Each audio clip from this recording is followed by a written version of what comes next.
Welcome everybody to the 7th episode of the 2nd season of the Blue Dragon podcast. And today I had the honor of interviewing Johnny Hooyberghs.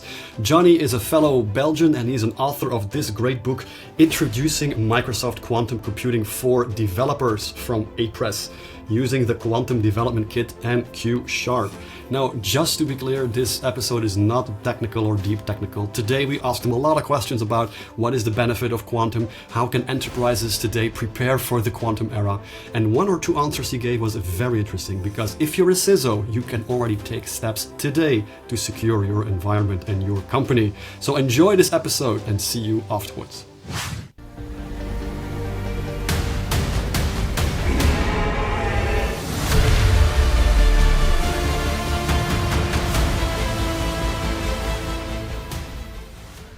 Welcome everybody, and today I have as the 7th guest on this 2nd season's episodes, I have Johnny Hooyberghs. And Johnny is a great author of the book called Introducing Microsoft Quantum Computing for Developers. Johnny is also managing director or managing partner of a consulting company. He is very active as a speaker on various conferences, and it's great to have you on, Johnny. Welcome. Very nice to be here, Jethro. Thanks for having me. My pleasure. Thanks for being here. And for the audience who doesn't know you that much, this is a special audience like all IT leaders. Can you share a bit about your background, Johnny, and how you ended up writing this book on quantum computing? It's a very long story, but let's try to keep it short. So I've always been interested in IT and more specifically software development. So since 2008 already, I'm working as a developer, software developer, architect, and from one thing basically came another. I ended up at a consultancy firm, which now I'm partly running. And then, of course, in my free time, I also like to learn about new things, have fun with these new things, and of course, all technical related things. And yeah, I was actually attending a conference like 6 or 7 years ago. I was in the audience and I was listening to somebody trying to explain quantum computing to me. I don't really have a mathematics or physics background, so I had a hard time keeping up during that 1 hour presentation. And that's when I basically decided to dig a little bit deeper myself. So I started reading a lot of books about it, learning about it, really hands-on learning even. And with hands-on, I mean like putting things on paper, trying to understand what was going on, not really having a hands-on quantum computer at my home.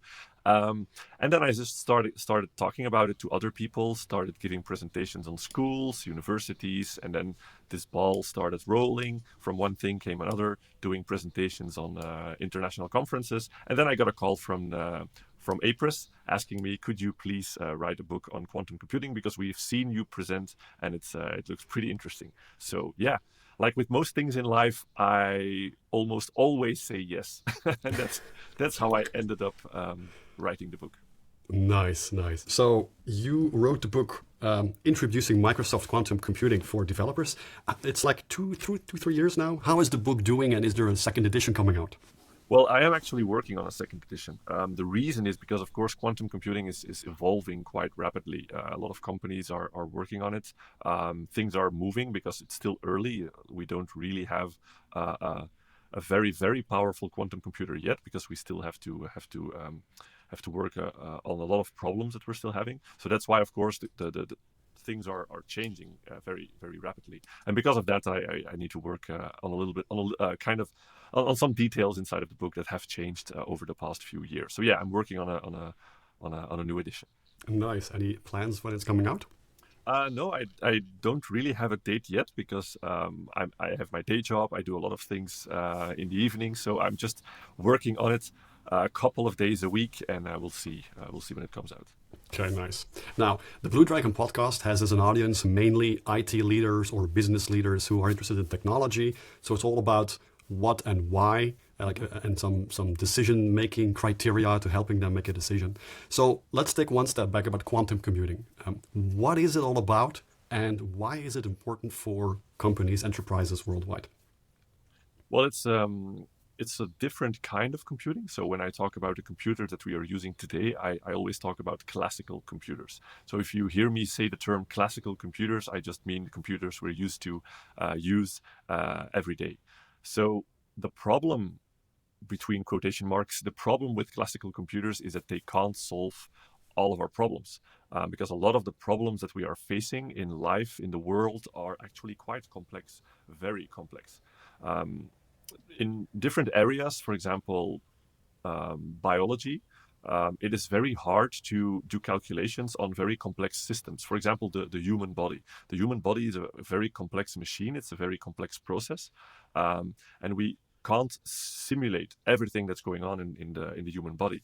And this gives us some hard times when we try to figure out how to cure diseases, for example. But also other things like material science, chemistry, a lot of things that we are trying to figure out how to build stronger materials. Those things are hard because, again, very, very complex. A lot of small things need to interact with each other, and in order to know what actually will happen if we introduce something into a biological or chemical system, there's so many simulations that we need to do, and classical computers can't really do that for us. Well, they can do that on a very, very small scale, but not on a very large scale. So we are trying to find another kind of computer that works in a completely different way, that is hopefully able to solve these kinds of problems for us. And with quantum computing, that is the direction we are trying to evolve to.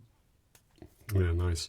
I followed a few of your presentations a few years ago, I think last year or the year before, at Decorama in Antwerp. Yep, we connected again after a few years, and I watched your presentation, also a few others of other people, and then you always get the example of Schrodinger's cat, and then there is like instead of 1 or 2 bits position, there's the qubit position. So now we have like more parallel processing power. Mm-hmm. So what would you say is the business case of quantum computing? Like, what's the real benefit?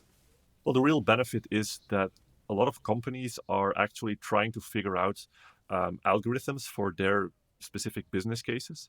And some of those algorithms are very hard and take a lot of time. For example, I can give a very concrete example. So here in Belgium, the company that is working on the power grid, I spoke with them, or I listened to one of their presentations a couple of months ago, and they are basically in real time trying to figure out how to route their power over the mains, basically, like the power lines, the big power lines. And with all the green energy that is coming in, like solar and wind, this can change very rapidly. So there can be an enormous amount of solar energy from 1 minute to the next minute, and then they need to route that power through their power lines in a very specific way to very specific users, and this is actually quite hard, it seems. So I remember them telling that they have like an algorithm that takes multiple hours to complete, but if you want to do this in real time, basically you need it to happen in seconds, because you need to make those decisions in seconds. And again, this is what we hope the future of quantum computing will bring to us, that we can run these kinds of algorithms a lot quicker. And it's quite technical, of course, on how that should work. And that's what these companies are already trying to figure out. Great. So I would say then the biggest benefit is speed, processing speed, computing speed. Yep. Well, I've been learning about or hearing about quantum computing since I think 2015, when I heard a podcast over 10 years ago. Mm-hmm. And at the time it was very academic. It was a lady from the Technical University in the Netherlands. Today, like 10 years later, how far are we from the academic research and science towards real life applicability? Well, to be honest, still pretty close to the academic part. The thing with quantum computing is it actually already exists in theory for a long time. So in the late 80s, early 90s, the whole theory of it already became existing. So a couple of algorithms were written in the 90s. But they were written purely on a theoretical basis. And a theoretical basis means just the math behind it. So the algorithms, they could run on a quantum computer. It didn't exist back in those days, but people were smart enough to think, okay, if we build a quantum computer, this is what it would look like. And a lot of those algorithms are already built back then. So a lot of research was already done like 40 years ago. Now, today, or in 2015, we basically made a breakthrough. We were able to build a very small scale quantum computer. So a lot of companies, or some companies, they were trying to find the processing power with specific materials in order to create those quantum computers. They succeeded, but they succeeded on a very tiny scale, which is, of course, a breakthrough. Now we could test those algorithms, not in their full scale, but on a very small part of it. We could test them. They seem to work. And the thing that we need to do today is find a solution to actually be able to scale those quantum computers and to make them worthwhile, to make them bigger, to make them more powerful, and to actually be able to run those complex algorithms on a lot of data, a lot of variables. And this is the thing we are still struggling with today. If I can take this a little bit further, if you look at classical computing, for example, back in the days, like a very long time ago, classical computers were these big, giant machines the size of a room, which were basically large switches. And these large switches, they worked. They worked on a small scale. And then, all of a sudden, we found silicon. And we were able to create central processing units on silicon using transistors. And that day that happened basically made computing power a lot more powerful, because now we were able to create switches that were so tiny that we could put billions of those switches on a single chip. And this is the computing power that we have today. With quantum, we're not yet at that level. So with quantum, we're still using those big switches, which makes it hard to build really, really big, powerful quantum computers. So companies that are working on quantum computing today, they are still searching for the silicon of quantum computing. They are still searching for which material can we use to actually be able to make it stable, very small, and put a lot of qubits on a single chip. Yes, got it. That's actually a nice parallel example there. Great. So if it's still in that phase, it's also, on the other hand, available already on cloud computing, like Microsoft Quantum. So how does that then work? Is it still very scientific research only, like the development testing phase, or is it already usable in a production environment? Well, it is usable in a production environment, but it's only usable for very specific use cases. The reason that it's already available is, even on a small scale, you can already experiment with it. So if a company is trying to create a new algorithm to solve their business case, they can already have people researching what that algorithm could look like. They could work on it in theory, and they could run small parts of it on an actual quantum computer or even on simulated quantum computers. Again, it won't solve their entire problem in seconds. It will only solve small parts of their problem, but then they can learn from that. They can already envision where they want to go in the future, and they can already leverage that and thus make speed doing that. So that's the idea. And I basically also like that these cloud vendors like Microsoft and IBM, that they already have these things available, so we can learn from that, and they can also learn from us. How are we as users using it, or as businesses using it? And they can adapt based on that, instead of just working on it in their silo, in their little laboratories. So I guess it's a good thing that they basically build it together with the community. Hi there, I'm Johnny Hooyberghs, your host, and I love bringing you fresh insights on cybersecurity, cloud technology, governance, and auditing. Cyber threats are evolving fast. Protecting your business, ensuring compliance, and maintaining trust with your stakeholders isn't just important, it is essential. Ignoring cybersecurity, that's a risk you don't want to take. No matter your industry or company size, protecting sensitive data and ensuring operational resilience should be a priority. Regulations like NIS2 and DORA are already shaping the way businesses handle security, making compliance non-negotiable. At SecWise, we help businesses like yours stay secure and compliant. Here's what we offer: security roadmaps, practical steps tailored to your operations, Azure, M365, or even your hybrid workplace. Compliance readiness, meet ISO 27001, NIS2 and DORA requirements with confidence. SOC implementation, real-time threat detection and response 24/7. Cloud and AI security, advanced protection against evolving threats, and end-to-end support, from risk analysis to remediation and continuous access to our specialists. Since you're listening to the Blue Dragon podcast, as a thank you, you will get 3% off your next purchase within the SecWise portfolio. Whether it's a full NIS2 assessment or managed security services, 3% off your next purchase can save you hundreds of euros. Visit secwise.eu/Blue Dragon podcast to get started. Make cybersecurity your strength. Get started today. Visit secwise.eu/Blue Dragon podcast. Yeah, got it. That's actually a nice evolution. I think that it also speaks about the power of cloud computing, where the whole idea behind it is also to democratize innovation.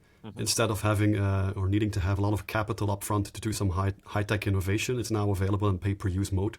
Yeah. And I think it's the same for quantum. So I really like that idea. Yeah. Now, if we take a look at quantum today, you mentioned it's coming out of the research, but there's still some breakthroughs that need to happen, like moving towards the silicon type of computing. What type of industries or cases do you think will benefit the most from quantum? It's a difficult question because we also don't really yet know what kind of algorithms we could run on quantum computers. We just need the people who are very smart, very clever to solve those things. The examples that I'm hearing about is mostly in like I already said, like chemistry, biology, material sciences, but also companies like the power grid providers. I also heard about transporting companies like boating, truck driving, trains, because this is basically the traveling sales problem, which is also quite a complex problem to solve. Like, how can I optimize my travel routes? How can I optimize the way my goods are being transported all over the world? Today we use algorithms for that, but they're not the best that they can be. And again, with more powerful computing, we can actually optimize that through the roof, hopefully. Okay, nice. So the type of pain a business has is more like speed and calculations, almost real-time, heavy computing. So then a quantum computing is a great match there. Yes. But then I ask, how is it possible for a business to prepare? Let's say we're one of those companies, like you mentioned, which would be like a biology or the DNA sequencing of humans and diseases, let's say. How then can a company like that prepare for the real production-ready version of quantum? Is it already starting to develop and testing? But how does that happen? Well, by learning, and that's also why I do these kinds of presentations, because I want to create awareness. I can't tell you when like the real quantum breakthrough will happen again. When we are going to find the silicon of quantum. I can't, like Microsoft, for example, a couple of months ago, they announced that they are working on their version of a quantum computer. They said that they had a breakthrough, but we still have to wait for the things that they will show. Will it happen next year? Will it happen in 5 years? Will it happen in 10 or 20 years? We just don't know, and I don't think they know either. They of course want it to happen in the next year, but they're working very hard on it. But your question, of course, was how can companies prepare for that? Yeah, by learning, by listening to what is going on in this advancements that are happening. And for example, I'm also active in a non-profit organization here in Belgium that is also trying to create awareness around quantum computing, and they're actually sitting together with companies, talking about it, helping them, but also having the companies help each other to get ready for quantum computing. That non-profit is called the Quantum Circle here in Belgium, and they are happy to help you with that. Companies, of course, and they are also organizing these events every month to create that awareness and to help companies work together on that. Oh, that's nice. I'll also put the links in the show notes. So great. Now, if I listen about what's going on in quantum, I'm hearing a lot like US and China. Where is Europe in all of this? Well, Europe is doing its best. There's a lot of companies, universities in Europe that are doing research. In Belgium, we have IMEC, of course, which is doing quantum computing research. In the Netherlands, we have TU Delft, the Technical University in Delft. They have their own quantum spin-off. I think it's called QTech. They are working on quantum computing. I know there's a quantum computing hardware vendor in France. They are called Pascal. They're really building quantum computers. So there's enough going on in the neighboring countries and in the whole of Europe. Also, the European Union and many of the European countries are really investing a lot of money in this research because, of course, we also want to be one of the world players in the world of quantum computing. Okay, great. That's good to hear. That's good to hear. So the other thing that I'm reading and hearing a lot about is like, when quantum really breaks through, all our security that we have today will become obsolete because it's able to, crack the algorithms in a few seconds instead of, millions of years. So what are the quantum risks to cybersecurity? Well, it is true. So the algorithm to break our current RSA encryption is actually written by a guy named Shor, and it's written in 1996. You can run it on a quantum computer, and you can break very, very small encryptions. Because again, as I told you, the current physical, real quantum computers are not powerful enough to really run the algorithm on the level of RSA that we are using today. But if we get the breakthrough and we have a very, very powerful quantum computer, it will break that. The NIST, the ones that are basically writing down and telling the world what are good ways of doing security and what are not good ways to do security, they already have a lot of alternatives to the security principles that we have today. And a lot of big companies are already investing a lot to change the encryption and cryptography that they are using, because there are, again, alternatives that will not be able to be broken by these quantum computers. So we've basically already solved the problem by creating new algorithms. But of course, the world still needs to implement it. I know that all cloud vendors are working on it to implement that, so that won't be an issue. But of course, if your company is using RSA directly for itself, then you also need to look at how to change that to one of the newer algorithms. This is, by the way, this has a name. It's called post-quantum encryption, PQE, or post-quantum cryptography. So this is what you need to find if you want to make sure that your data can still be secure. That one magical day that the quantum computer will actually arrive and be able to break that. The thing that you also need to maybe worry about is that, of course, hackers, when they steal your data and your data is encrypted, they can, of course, keep your data. And they can store your data somewhere, and then when the quantum computer arrives, they can still decrypt that data because they got it when it was encrypted using RSA. So yeah, that's of course something to worry about. Yeah, exactly. I read about that, yeah. That a lot of nation states are now hoarding encrypted volumes Yes. For the future when the day arrives that they can decrypt it. Interesting. But then here is like, I think about this, and it's not my cup of tea at all or my field of expertise. The quantum computing hasn't been available in a production in like a mature way, as you mentioned, and yet we already have a solution for its potential consequence. Can you share a bit more like what is this solution and this quantum safe encryption or post-quantum encryption? Like how are we certain that that new algorithm won't be broken by quantum? I'm going to be very honest with you, Jethro. I also don't know. Haven't looked into it because, again, the company that I'm running, we are always using applications from cloud vendors, and again, security, like the very, very nitty gritty details of security is also not my cup of tea. So I'm just going to trust my suppliers with that problem. Yeah, that's fair. It's fair. It is a very complex thing. Now, if you say that there's already an alternative, Yep. what is then the call to action to let's say CIOs or CISOs, Chief Information Security Officers, who want to prepare their enterprise for the future? What type of steps do they have to take, or where can they go to find this? Well, they can discuss with their suppliers. They can discuss with their cloud vendors if they are already working on these post-quantum cryptography, or they can, of course, ask consultancy companies that are specialized in this security, and they can help them with that. Okay, nice. That's actually very interesting because so if you're a CISO and you want to prepare your organization for the future, already reach out to your providers, especially cloud providers if you're running there. And that's actually, come to think of it, that's actually an extra benefit of running in the cloud. You can leverage that innovation. Of course, you don't have to do everything yourself. Exactly. Nice. Now, one last question about this topic is more like, I know that Microsoft is investing a lot of money into quantum, and you mentioned that there was recently a news article about a breakthrough. Yeah. But why is Microsoft spending so much money on this? What's their bet? Let's say the quantum bet. Well, I guess everyone in the world wants to be the first one, or they want to be the one that invents the quantum computer that will change the world.